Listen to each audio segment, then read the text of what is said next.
Hello crafty friends, I hope you're doing well. In today's video we're going to be doing some mixed media straight onto a card blank. I wanted to use a lot of water on my card today, so I chose mixed media paper, which is a very robust paper and can handle plenty of water and other mediums. So I tore a page out of my A4 notebook, folded it in half and created a nice strong fold with my boner folder. I then used my guillotine to cut it down to size, and I ended up with a 5.5 by 5.5 inch card blank, I think.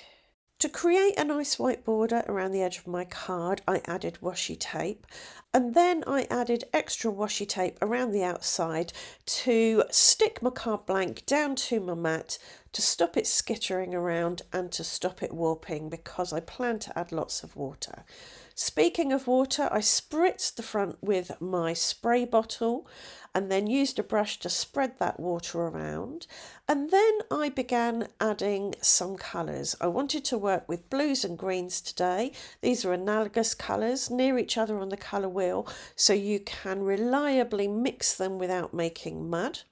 And I just picked up some blues and greens from my watercolour palette and spread them around to create a light wash over the whole area. So this is my first layer. To mop up any particularly deep pools of painty water, I just dabbed gently with a paper towel. This also creates a kind of cloudy look. I then dried that first layer with my hairdryer.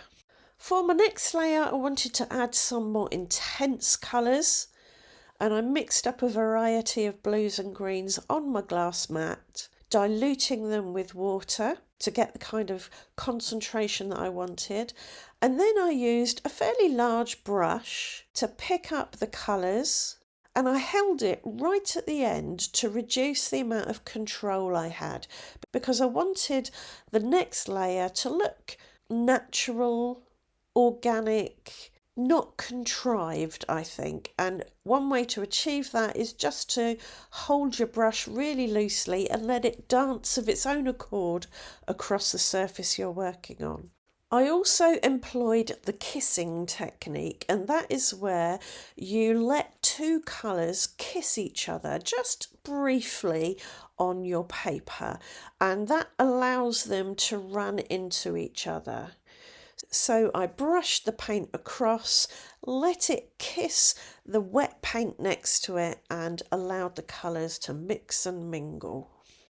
Once I was happy with the colours on that second layer, I dried my brush on a paper towel and then used it to pick up some of the deeper pools.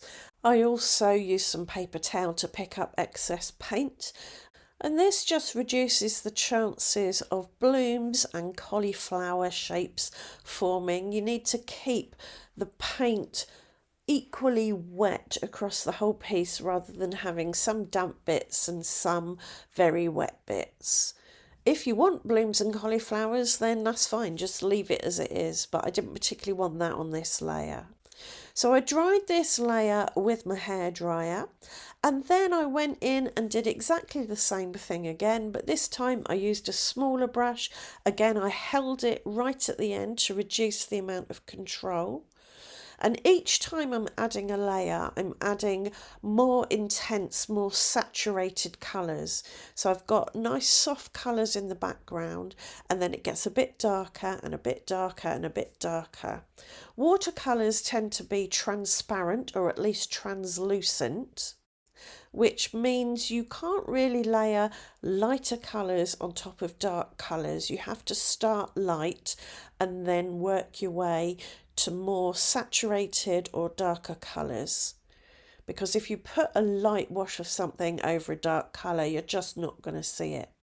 So I did switch between paintbrushes as well. I did some skinny bits with a small brush and some wider bits with a wider brush.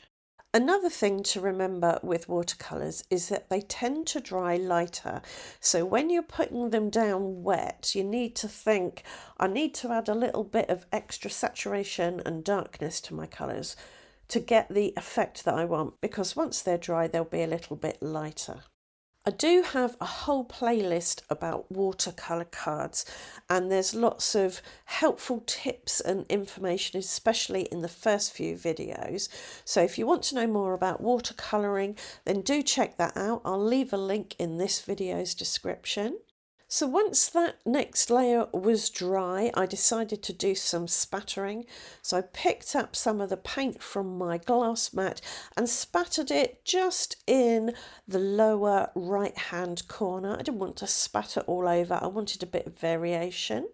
And once that was dry, I went in for one final layer, adding less but more intense colour.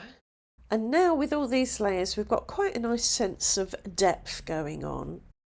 Once all that was finally dry, I decided to bring in, yes, you've guessed it, the gold. I love this mixture of greeny blues and gold.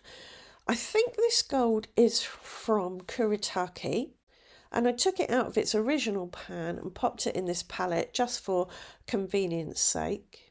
I mixed in some water to get it going, and then I used that small brush again to put some squiggly lines of gold on top of all that blue. I went for quite thick paint because I wanted it to be a solid gold. I didn't want to be able to see the blues and greens through it. And I just kept adding it in that diagonal again until I felt I had enough, really. Because I'd added it quite thickly, it did take quite a while to dry, but I got there in the end. But once it was dry, I removed the washi tape, and I really like how this turned out. I love that crisp border you get with the masking. Next, I added some art marks. I've got a white acrylic marker here, and it's a brush tip, so if you press it down at a certain angle you get teardrop or raindrop shapes, which I quite like. So I added those in 3 places for a nice visual triangle rule of threes thing.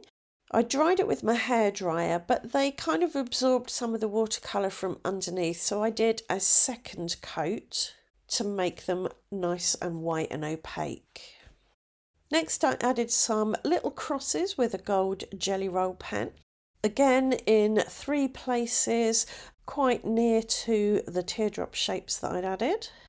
And then I went big and bold with my black dot marker and added again 3 clusters of dots. Finally, I grabbed that white acrylic brush pen again and added some little circles. And with art marks, it really is just a question of adding things that you like, things that you enjoy, until you think there's enough of them on your piece of work. For my sentiment, I thought I'd better go big and bold, so I stamped and die cut this love, and I think that stands out well.